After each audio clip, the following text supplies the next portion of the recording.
Raket ni maksimum 38. Nak tarik 38, tak pecah ke? Kalau keras macam ni, shutter yang pecah.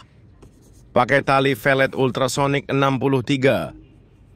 Alamak, takutnya. Mula-mula, takut juga tali halus tarik maksimum. Tapi kita kena berani seperti harimau Aum. Kalau berhasil, ini bukan bermakna semua raket boleh tarik maksimum 38 macam ni. Kena tengok raket juga. Pilihan tali string juga memainkan peranan penting.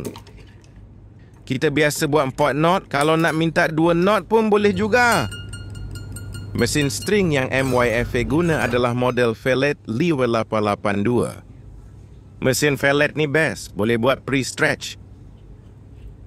Jadi kalau anda nak cuba string di MYFA Sport Center, boleh datang ke kedai di Pasir Gudang.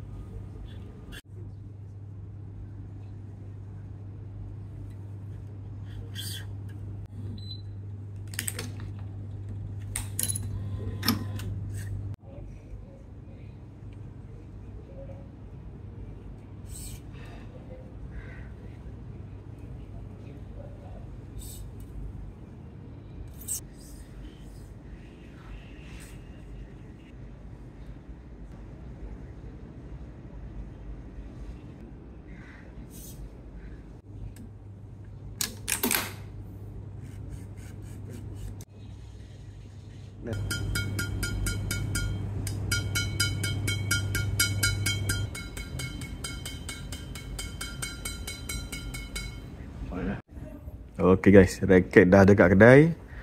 Woven 1000. Yang nak view, yang nak try, boleh datang kedai. MyFar Sport Center Pasir Gudang buka hari-hari kecuali public holiday, 10 pagi sampai 8:30 malam.